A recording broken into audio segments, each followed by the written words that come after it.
지난 주간에 제가 머리를 자르기 위해서 이발소에 갔습니다. 그 이발소 사장님이 머리를 자를 때는 항상 말을 시키셔서 이런저런 이야기를 하게 되었는데, 제 마음에 이 코로나19로 인해서 이발소도 지장이 있겠는가? 어쨌든 사람들이 필요하기 때문에 머리는 항상 다듬고 또 머리를 자르기 위해서 오지 않겠는가, 이런 생각이 들어서 한번 여쭤봤습니다. 이 코로나19 때문에 이발소 운행하시는데도 지장이 좀 있는가요? 하고 물어봤더니 당연히 있습니다. 사람들이 3주 만에 이발소에 와야 되는데 이 코로나19 사태 이후에 3주를 넘어서서 4주 또는 5주 만에 이발하러 옵니다. 그동안에 일정하게 들어왔던 수입이 제때에 일정한 양이 들어오지 않으니까 저도 어려움을 겪고 있습니다. 너나 할 거 없이 이 코로나19라고 하는 이 사태가 모든 사람들에게 하나의 도전이 되고 있다는 사실을 생각해 볼 수 있었습니다. 우리에게 주신 오늘 본문 11장 1절 말씀을 보십시오. 지나간 날들을 어떻게 살아왔는지 기준을 보여줍니다. 1절 말씀에 가브리엘 천사는 바벨론 포로 시대를 살아가고 있는 다니엘에게 찾아와서 하나님의 역사의 주관자가 되시고 또 하나님께서 모든 것들을 주관하고 계신다는 사실을 확인시켜 줍니다.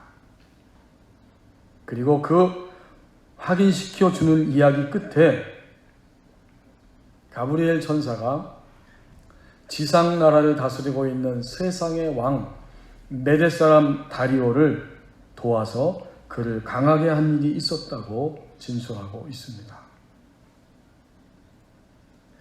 바벨론에 사로잡혀 와서 포로 생활하면서 번민하고 근심하는 다니엘, 자신과 자기의 나라 백성들이 앞으로 이 포로 생활 속에서 어떻게 이 포로 생활의 마지막이 올 것인가, 그리고 그 이후 시대에는 하나님 나라 백성 유다가 어떤 방향으로 흘러갈 것인가, 이렇게 번민하고 있는 다니엘에게 하나님이 가브리엘 천사를 보내셨고, 또 사실은 다니엘서 7장부터 8, 9, 10장에 보면 환상 가운데 하나님이 다니엘을 만나주시고 다니엘이 금식하며 기도하고 있었고, 인자 바로 예수님이 찾아오고 가브리엘과 함께 찾아옵니다.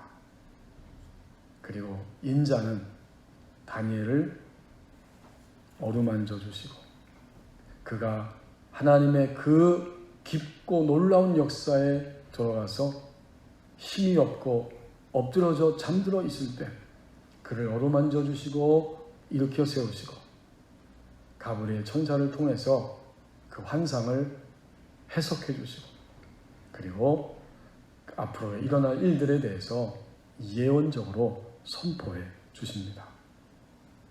그러니까 오늘 1절 말씀은 천사 가브리엘이 포로기를 살아가는 하나님의 사람, 그 시대 백성, 그리고 대표적으로 다니엘에게 찾아온 이야기입니다.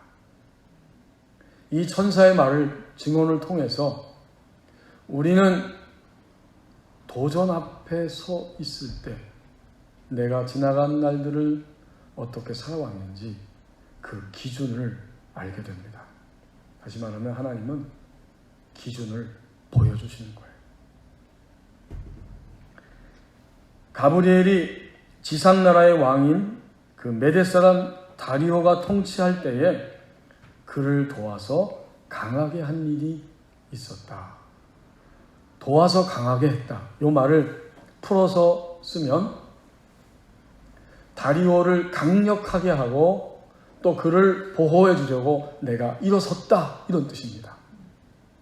하나님의 역사 속에서 바벨론이 이제는 패망하고 메대 나라가 통치해야 하기 때문에 하나님이 천사를 보내셔서 지상에서 벌어지고 있는 싸움이지만 하늘나라 영적 전투의 현실 속에서 바벨론이 패망하고 메대가 일어설 수 있도록 그 나라의 통치자인 다리오를 강력하게 하고 또 그를 보호하려고 일어섰다는 것입니다. 이것이 기준입니다. 우리는 이 코로나19라고 하는 이 도전이 오기 전에 지난 날들을 어떻게 살아왔는가? 누군가를, 사람들을 도와서 강하게 하였는가? 또 그를 도와서 강하게 하는 궁극적인 목표는 결국 그가 하나님을 알고 하나님의 방향으로 갈 수 있도록 하는 것인데 과연 나는 그런 시간들을 살아왔는가? 이것을 돌아보게 됩니다. 코로나19가 오기 전에 우리는 이런 것들을 제대로 돌아보지 못한 면이 많이 있었습니다. 과연 누군가를 강하게 하고 궁극적으로 그가 하나님의 길을 알고 그 방향으로 갈 수 있도록 도와주고 보호하며 살아왔는가? 단순한 치유 기도라고 하는 책에서 매튜 린이라고 하는 저자는 자기의 친구 조와 에일린 부부의 이야기를 해주고 있습니다. 한때 이 두 사람은 결혼하고 잘 살았지만 파경의 위기를 맞이하게 되었다고 합니다. 서로가 서로에게 말 한마디 하지 않고 그렇게 무관심하게 결혼 생활을 하고 있었는데 그러던 어느 날 이 아내 에일린이 병원에서 검사를 받은 후에 암이라고 하는 진단을 받고 집으로 돌아옵니다. 그는 흐느끼면서 남편에게 서로 대화하지 않았던 그 환경 속에서 남편에게 그 사실을 털어놓고 이렇게 고백했습니다. 돌아보면 당신은 나를 참 많이 사랑해 주었어요. 만약 내가 죽으면 재혼을 하고 나에게 다하지 못한 사랑을 그 여성에게 다 쏟아부어 주세요. 이어서 그녀는 결혼생활 하는 동안 남편이 그 얼마나 많은 사랑을 자기에게 주었는지 그 순간들, 시간들, 일들 그것을 조목조목 떠올리면서 끄집어내고 남편에게 그것을 다 이야기를 합니다. 아내의 이야기를 묵묵히 듣고 있던 남편 조도 역시 아내의 말이 끝난 다음 지나간 시간을 보면서 나도 당신에게 사실은 이런 것들이 너무나 고마웠다. 이렇게 서로 고백하게 되고 그러면서 그들 사이에 우리가 진정 이렇게 사랑했던 사이였다는 사실을 떠올리고 함께 유대감을 갖기 시작합니다. 그리고 그 시간을 통해서 이 부부는 서로 회복이 됩니다.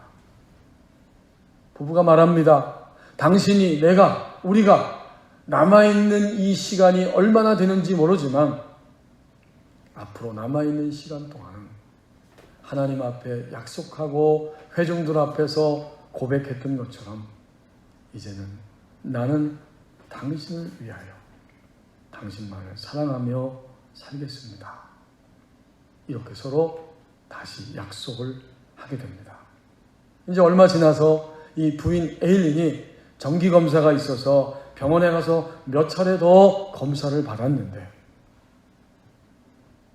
검사 마친 후에 도저히 예상할 수 없었던 놀라운 일이 일어났다는 것을 알게 되었습니다. 생명을 위협하고 있었던 그 많은 암세포가 하나도 없이 흔적도 없이 씻은 듯이 다 사라져 버린 것입니다. 마침내 이 부부는 회복이 되었습니다. 그 위기 앞에서 지나간 날들을 어떻게 살아왔는지 그 기준을 분명하게 보여줍니다. 교우 여러분, 지나간 날들 우리는 서로를 누군가를 강하게 하였는가? 그를 도와서 결국은 하나님을 알고 하나님을 향해 갈 수 있도록 그를 세워주었는가? 지나간 날들을 어떻게 살았는지 그 기준을 분명하게 오늘 1절 말씀에서 보여줍니다. 이제 2절 말씀을 보십시오. 지금 다시 일어설 수 있다고 말씀합니다. 가브리엘 천사는 다니엘에게 찾아와서 포로 생활 이후에 이제는 하나님의 백성들이 어떤 지상나라의 통치를 받으면서 살아가게 되는지를 분명하게 알려줍니다.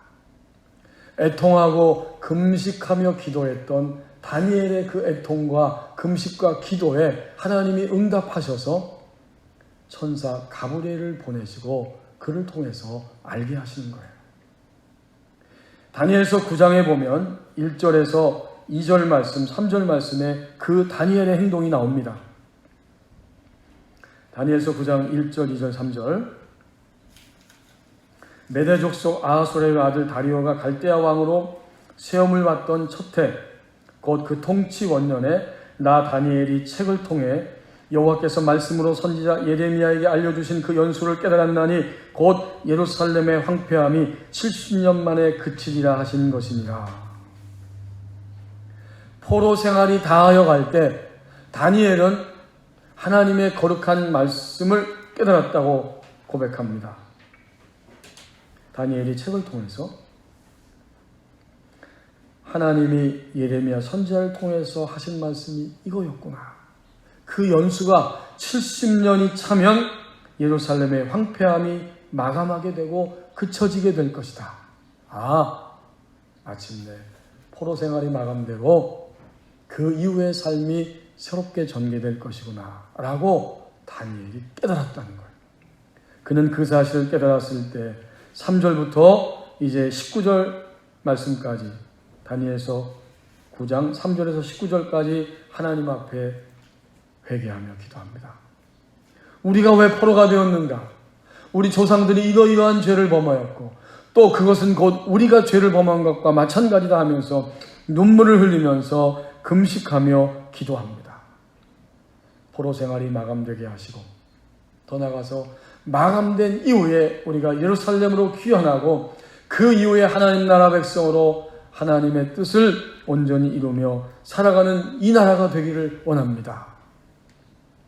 회개와 고백과 또 그 이후에 하나님 나라 백성의 회복을 위해서 애통하며 금식하며 기도하고 있었습니다.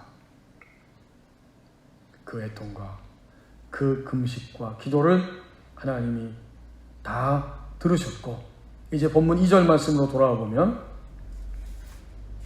가브리엘을 보내셔서 이제 내가 참된 것을 내게 보이리라. 여기에 현재적인 말씀이 선포되고 있습니다. 다니엘에게 찾아오신 주님, 천사를 통해서 찾아오신 주님께서 이렇게 말씀합니다. 이제 내가 참된 것을 내게 보일 것이다. 현재적이죠. 지금 다니엘은 그의 애통과 금식과 기도의 응답을 받는데 현재적으로 하나님의 응답을 보고 있는 겁니다. 참된 것, 이것은 진리입니다. 곧 진리 자체, 하나님의 말씀, 그리고 하나님이 이끌어 가시는 모든 계획들, 이끄심과 계획, 이게 바로 진리예요. 그걸 너에게 보일 것이다. 이 말을 주목하라는 거예요. 보라. 여기 2절 말씀에 보라. 이 말은 주목하라 이런 뜻입니다. 다니엘이 현재적으로 지금 하나님의 얼굴을 대면하고 있습니다. 우리가 지금 다시 일어설 수 있다는 것은 우리 앞에 놓여있는 많은 도전들이 있는데 그 도전 앞에서 현재적으로 하나님을 대면함으로 우리는 드디어 알게 되고 알기 때문에 일어설 수 있게 됩니다. 이제 하나님이 알려주신 거죠. 보라 하신 다음에 바사에서 또 새 왕들이 일어날 것이다. 그 후에 넷째는 그들보다 심히 부요할 것이다 하면서 하나님 백성을 향한 그 진리, 그 계획과 이끄심을 이렇게 설명해주고 있는 거예요. 바사 나라에 의해서 결국 바벨론의 포로 생활이 마감되게 될 것이다. 그리고 너희는 귀환하게 될 것이다. 하지만 계속적으로 바사의 영향력 아래 있게 될 것인데 바사 나라에는 3명의 왕들이 연속적으로 일어나게 된다. 캄비세스, 디메르시스, 다리오, 히스타페스 1세. 역사적으로 이 3명의 왕들이 계속해서 일어나게 될 것이다. 그 다음 4번째 왕이 특별한데요. 4번째 일어나는 왕은 앞에 있는 사람들보다, 앞에 왕들보다 심히 부요할 것이다. 그리고 그가 부요하고 강성해진다. 부요하고 강성해지면 힘이 생기는 거죠. 그 다음에 어떻게 했는가 보았더니 전쟁을 일으킨다는 거예요. 모든 사람들을 충동해서 또 다른 강대한 나라인 헬라 왕국을 칠 것이다. 이 4번째 왕은 성경에 또 등장하는 왕이죠. 우리가 잘 알고 있는 에스더서 1장 1절에 보면 에스더가 그 왕비로 선택함을 입을 때 바로 그 왕입니다. 아하수에로 왕. 그는 바사나라의 강력한 왕이었습니다. 헬라를 침공하게 됩니다. 사람들을 충동해서 그런 일을 하게 된다는 거예요. 그러면 지금 현재적으로 다니엘은 하나님을 대면하면서 알게 됩니다. 알기 때문에 즉시로 일어설 수 있습니다. 뭘 알게 됩니까? 앞으로 우리가 귀환하고 그 이후에도 바사의 여러 왕들이 일어나게 될 것이다. 그걸 아는 거예요. 이 말씀은 오늘 우리에게 어떻게 적용될까요? 우리는 도전 앞에 서 있을 때 하나님을 대면하는 자리에 가면 내가 이제 참된 것을 내게 보이리라. 현재적으로 하나님을 대면하게 되고 하나님을 대면하면 역사 속에서 그리고 계속적으로 더 나가서 오늘 나를 둘러싸고 있는 나를 공격하고 억압하고 누르는 왕들이 무엇인가를 알게 된다는 거예요. 알게 되니까 우리는 마침내 그들과 대면하여서 알게 되니까 그 자리에 눌리지 아니하고 눌려있지 아니하고 지금 즉시로 일어설 수 있게 됩니다. 알면 일어서는 거예요. 이런 왕들이 역사 속에 많습니다. 성경에 나오는 왕들은 역사 속에서는 왕이지만 하나님 백성들에게 있어서는 우리가 하나님 나라 안에서 살아가지 못하도록 우리를 억압하고 공격하고 누르는 세력들이죠. 이건 분명합니다. 그러니까 우리는 하나님을 대면할 때 내가 이런 것들에 의해서 눌렸구나, 이런 것들에 의해서 상했구나라고 알게 되는 거예요. 애통하며 금식하며 하나님 앞에 무릎을 꿇었던 다니엘에게 하나님은 이렇게 현재적으로 다가오신 것입니다. 현재적으로 다가오시는 하나님을 대면하고 그분의 임재 안에 들어갈 때에야 나를 그토록 힘들게 했던 왕들의 정체를 보게 됩니다. 알게 되는 거예요. 알게 되면 마침내 그 자리를 털고 즉시로 일어설 수 있게 됩니다. 또 하나의 원리는 빛과 어두움의 원리이죠. 당연합니다. 그리스도인들이, 신자들이 하나님을 대면하는 자리에 갈 때에만 빛을 얻을 수 있습니다. 그리고 그 빛이 우리 안에 들어오면 우리는 그토록 우리를 둘러싸고 있었던 왕들의 실체, 여기 3명의 왕, 그리고 아주 강력한 왕, 그 왕의 실체, 그 어두움을 발견하게 됩니다. 그 전까지는 우리는 아는 것 같지만 어렴풋이 알고, 그리고 안다고 하면서도 그 왕의 세력에 자꾸 감정적으로 눌리고 육체적으로 눌리고 영적으로 눌리게 됩니다.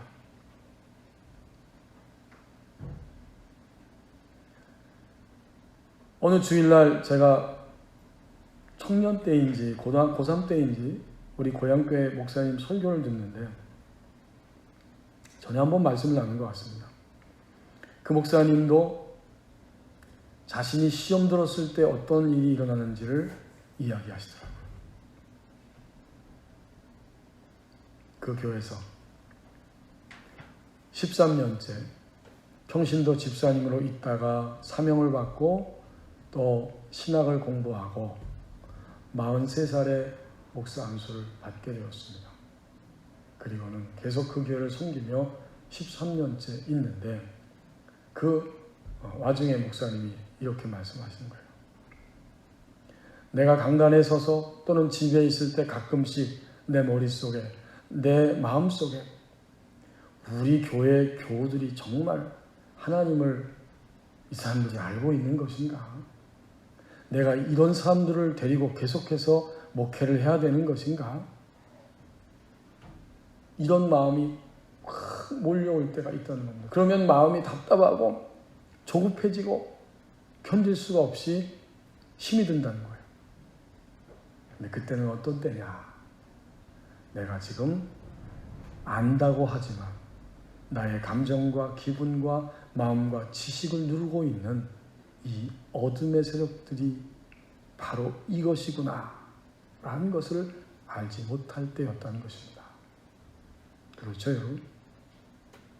그 말을 한마디로 이렇게 표현했습니다. 내가 시험에 들었을 때에는 교우들을 바라보면서, 교우들을 생각하면서 이 사람들을 가지고 될까? 이 사람들과 함께 하나님 나라를 이룰 수 있을까? 이렇게 답답하고 이렇게 무례하고 이렇게 알지 못하는 사람들이 있는데, 물론 전체적인 큰 흐름은 하나님의 생명의 역사 속에 가지만 힘들고 때로는 아프게 하고 답답한 일들을 벌이고 있는 그 모습을 볼 때 그 담임 목사님 마음이 그랬다는 겁니다. 그것은 한마디로 내가 시험에 들면, 내가 시험에 들었을 때는 이렇게 표현하신 것을 제가 그 설교를 지금도 기억합니다. 여러분, 우리가 빛과 어둠의 원리가 있습니다. 어둠의 영향력 아래 있을 때 우리는 잘 몰라요. 그러나 오늘 다니엘 성도처럼 빛 앞에 나갈 때, 현재적으로 주님을 대면할 때에야 나를 누르고 있는 이 세 명의 왕들과 네 번째 강력한 왕이 과연 무엇인지 그 실체를 알게 되고, 알게 되면 드디어 지금 다시 일어설 수 있습니다. 바로 그 이야기를 2절에서 우리에게 보여주고 있습니다. 중세시대에는 신앙을 설명할 때에 그 단계로 설명하기를 좋아했습니다. 그래서 그 중세시대에 끌레보드의 버나드라고 하는 그 신실한 주님의 사람, 그 영성가가 있었는데 1090년에 출생해서 1153년에 하나님의 부르심을 받았습니다. 그는 하나님의 사랑에 대한 이야기를 주로 했습니다. 그 가운데 하나님의 사랑 안으로 들어올 때에 신자들은 세 단계가 있다고 이야기를 합니다. 첫 번째 단계는 동물적인 상태, 초신자지요. 전혀 하나님의 사랑을 모르다가 그가 하나님의 사랑 안으로 들어왔지만 그는 어느 기간 동안에는 동물적인 상태로 그가 믿음 생활을 하게 된다. 이것은 다름이 아니라 여전히 철저하게 그의 이 몸의 욕구, 육체의 감각과 그 육체에 의해서 전적으로 지배를 받는 상태에 있다는 것을 이렇게 동물적인 상태로 설명한 겁니다. 그러니까 그때에는 그의 몸이, 그의 육체가 죄와 관계를 맺고 죄와 여전히 연결되어 있고 죄가 그의 육체를 통해서 들어오는 관문에 역할을 이 육체가 하게 된다. 아직은 주님 하나님 사랑 안에 들어왔지만 이런 동물적인 상태가 있다. 이제 좀 더 하나님의 사랑 안으로 들어갈 때 그에게는 이성의 상태가 찾아오게 되는데, 여기서 이성은 눈을 떴다는 거예요. 하나님의 사랑에 대해서 그의 속사람이 눈을 떴기 때문에 하나님의 사랑 안에서 이제는 하나님의 영의 인도를 더 많이 받고, 그러다가 또다시 육의 지배를 받는, 이렇게 양쪽을 번갈아 가면서 왔다 갔다 하는 이러한 상태가 있다. 이것을 이성의 단계, 속사람이 지각하고 눈을 뜬 단계로 설명합니다. 세 번째 단계는 뭘까요? 이것은 당연히 이제 세 번째 단계는 바로 전적으로 영이 하나님과 함께 동행하는 그런 영적 상태가 있다는 겁니다. 그는 하나님의 사랑 안에 육체의 제약, 시간과 공간을 넘어서서 항상 현재적으로 그의 영혼은 하나님을 만나고 하나님의 사랑을 느끼고 기뻐하고 안식을 누리는 이런 상태가 있다. 동물적 상태, 이성적 상태, 그리고 영적 상태가 있다. 이렇게 번화되는 하나님의 사랑으로 들어오는 그 신자의 상태를 설명해주고 있습니다. 성도 여러분, 저와 여러분 지금 어떤 단계에 있을까요? 어떤 단계에 있을지라도 지금 다시 그 단계에서 시작할 수 있습니다. 다시 일어설 수 있다고 말씀합니다. 이제 3절 말씀을 보십시오. 하나님의 길을 추구하는 자로 살아간다고 말씀합니다. 3절에 하나님의 백성들은 마침내 바사나라에 의해서 고향 땅으로 예루살렘으로 귀환하게 되고, 그 가운데 세상 역사는 바사나라의 왕이 헬라 나라에 의해서 패배함을 당합니다. 앞에 2절에서 헬라 왕국을 이 바사 왕이 치게 되는데, 3절 말씀에 보면 이제는 상황이 역전된 거예요. 장차 한 능력 있는 왕, 헬라의 능력 있는 왕이 일어났습니다. 그리고는 바사나라는 헬라에 의해서 패배함을 말합니다. 그리고 그 이후의 역사는 다니엘과 하나님의 백성들은 예수님이 다시 재림에 오셔서 하나님의 나라를 완성하는 시간까지 이 지상생애 동안에 이미 하나님의 나라를 살아갑니다. 포로에서 귀환하고, 귀환한 이후에 세상 나라의 바사왕이 패배하고 헬라 왕국의 지배를 받으며 하나님의 백성들은 또다시 그 헬라 왕국의 통치 안에 있지만, 이 예언의 말씀을 지금 듣고 있는 다니엘과 그 시대 백성들과 그 이후의 백성들, 그리고 오늘 우리들은 예수님이 이 땅에 재림에 오셔서 하나님의 나라를 완성하기까지 이미 여기서 하나님 나라를 살아가고 있게 됩니다.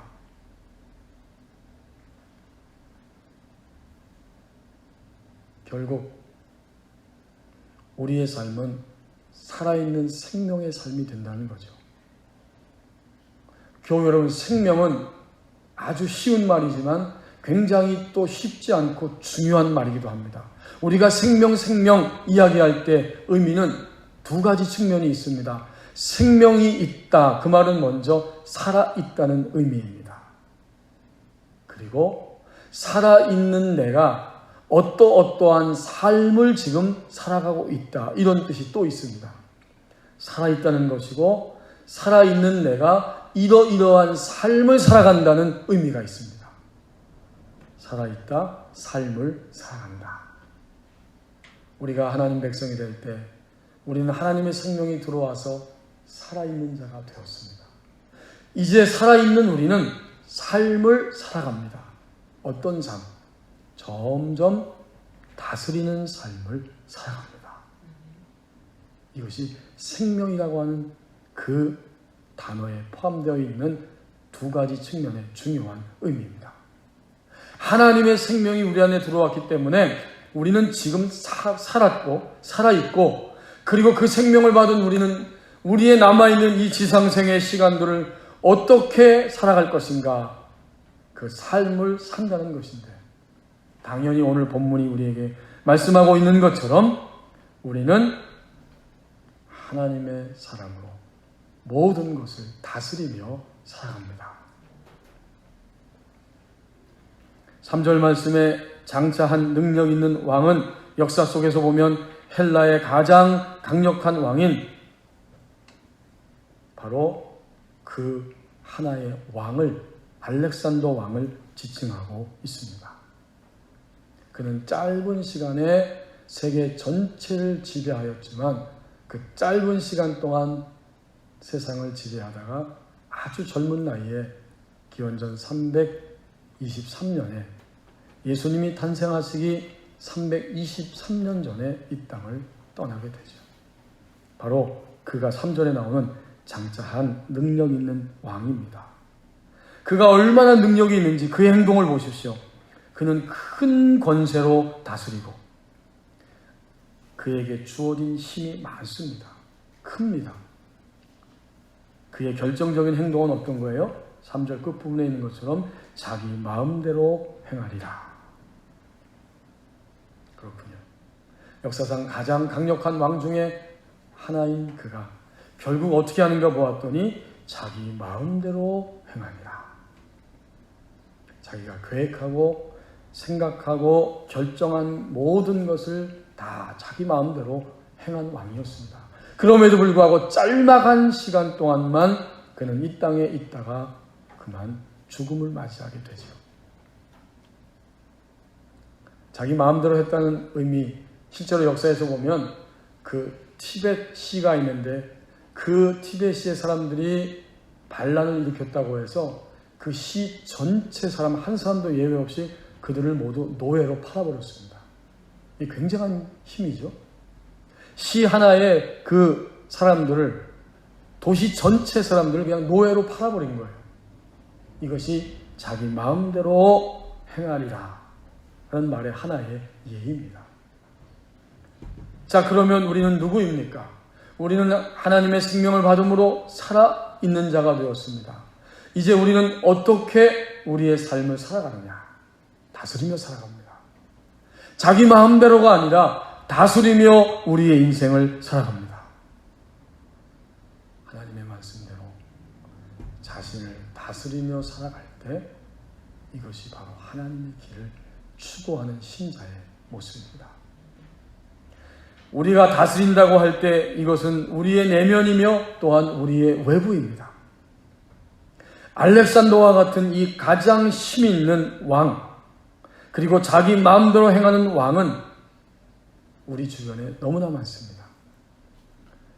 가정에서, 직장에서, 사회 속에서, 이 나라 속에서 힘 있는 왕들이 있지요. 그리고 그들은 특징이 자기가 원하는 대로 자기 마음대로 행하는 겁니다. 우리는 이런 구조 속에, 이러한 부딪힘 속에서 하루하루 살아가게 됩니다. 그런데 신자는 누구인가 봤더니 하나님의 생명을 받았고 그 생명으로 살아가기 때문에 가장 강력하고도 자기 마음대로 행하는 왕들과 부딪혀서 그들을 결국은 다스리며 살아갑니다. 하나님의 말씀대로 그 모든 강력한 왕들을 다스리며 살아갑니다. 지난 한 주간 동안 우리 내면 안에 가장 강력한 왕은 뭐였습니까? 나의 내면을 깊숙이 공격하고 나의 내면에 영향력을 미쳤던 그 강력한 왕이 있었고 그 왕은 충동합니다. 네 마음대로 해. 너의 감정과 너의 판단과 지식대로 하면 되는 거야. 내가 이렇게 억울하고 이렇게 마음이 상하고 이렇게 앞이 보이지 않는 시대 속에서 얼마나 어렵니? 내 마음대로 해. 라고 자기 마음대로 행하라고 우리의 마음을 충동한 이런 왕들이 있었고, 말할 것도 없이 우리가 사는 이 지상나라, 이 땅은 주님이 오실 때까지 자기 마음대로 행하도록 그렇게 충동질하고 부추기는, 또 그렇게 다른 사람들을 아프게 하고 힘들게 하는 이런 강력한 왕들이 있는 땅입니다. 이런 시대 속에서 하나님의 생명을 받은 자는 철저하게 다스리면서 하나님의 길을 추구하게 됩니다. 로버트 뱅크스라고 하는 그 교수, 신학자가 1세기 그리스도인의 하루, 1세기 어느 그리스도인의 하루라고 하는 책에서 로마 시대의 초대교회를 통해서 복음을 받고 하나님의 백성이 된 새신자가 그 로마의 문화 속에서 하루를 어떻게 살아갔는지 여러 가지 역사적인, 신학적인, 성서적인 그 기록도를 통해서 그려주고 있는 책이 있습니다. 거기서 푸블리우스라고 하는 한 새신자를 소개하고 그의 하루의 아침부터 저녁까지의 삶이 주님을 만난 이후에 어떤 모습으로 계속해서 변해가고 있었는지를 소개해주고 있습니다. 이 푸블리우스라고 하는 이 사람이 이제 자기의 이야기를 스스로 하는 거죠. 로마 사회는 청소년기에 남자 아이들을 그 사내 아이가 성인이 될 수 있도록 준비시켜주는 것은 전적으로 성인 남자의 몫이라고 합니다. 자, 그러니까 성인 남자 선생님이 성인이 될 수 있도록 로마의 그 청소년기 사내 아이를 철저하게 지도해주고 있는데 그 어린아이의 지적 발달, 또 신체적, 정서적 발달을 도와주는 스승이 됩니다. 그런데 불행하게도 그런 관계를 갖다가 보면 성적으로 일탈하게 되고 로마서 1장에 나오는 바울을 통해서 로마 시대의 모습을 그려주고 있는데 남자가 남자로 더불어 부끄러운 일을 하고 이렇게 잘못하면 동성애로 빠져들기가 쉽다는 거예요. 이 로마 문화가 그렇다는 거죠. 이제 푸블리우스가 이렇게 말합니다. 우리 문화에서는 남자가 이성보다도 동성과 더 깊은 관계를 가질 수 있다고 여긴다. 우리 로마 사회에서 아내는 자녀를 양육하고 집안을 돌보고 남편의 사회적, 경제적, 정치적 야망을 지원하는 동반자적 역할을 할 수 있다. 그러나 아내에게는 남자와 같은 지적 혹은 정서적 능력이 없으므로 아내와 완전한 우정이나 사랑을 발전시키는 것은 불가능하다고 여긴다. 이게 로마 시대의 문화고 그 당시의 남자들, 그들의 생각이었다는 거죠. 나의 아내 유니와의 관계가 깊어질수록 나는 이런 생각에는 진작부터 의욕이 생겼다. 그러나 이런 생각과 작별하도록 마지막 쐐기를 박은 것은 사랑에 대한 예수님의 가르침이었습니다. 이 푸블리우스가 이렇게 고백합니다. 사랑이란 다른 사람과 더 가까워지는 것만이 아니라 그들의 복을 우선시하고 자신의 생명을 그들에게 내어주는 것이라는 관점은 이 문제를 바라보는 나의 시각을 완전히 바꾸었습니다. 로마 시대의 그 보편적인 문화 그 아래서 살아가는 이 로마인 남자가 주님을 만나고 주님에 의해서 점점 가르침을 받으면서 아내에 대한 시각이, 사랑에 대한 시각이 이렇게 완전히 바뀌었다는 고백입니다. 거대한 로마 문화의 벽을 뛰어넘고 있는 새신자의 모습을 보여주고 있습니다. 오늘 우리 신자는 하나님의 길을 추구하는 자로 살아간다고 말씀합니다. 결국 다니엘과 그 시대 하나님의 백성들은 어떤 도전 앞에 서 있었습니까? 포로 생활이라고 하는 도전이고, 다니엘은 하나님 앞에 애통하고 금식하며 기도할 때에 하나님의 말씀을 통해서 70년의 의미를 깨닫고 귀환하게 될 것이고, 하지만 귀환 이후에 우리 하나님 나라 백성들은 또 어떻게 살아가야 할 것인가? 그런 도전 앞에 서 있었다면 오늘 우리는 가지가지의 도전 앞에 있고, 특별히 이 지구촌 전체와 이 세계 나라와 오늘 우리나라도, 우리 백성들도 코로나19라고 하는 도전을 지금 맞이하고 있습니다. 그것은 질병에 의한 도전이요, 또 그것은 경제적인 도전이고, 더 나아가서 그것은 우리가 사는 삶의 본질이 무엇인가를 물어야 하는 그런 도전으로 우리에게 다가옵니다. 온갖 도전 앞에 서 있을 때에 그리스도인은 하나님의 길을 추구하는 자로 살아가게 됩니다. 기도하겠습니다.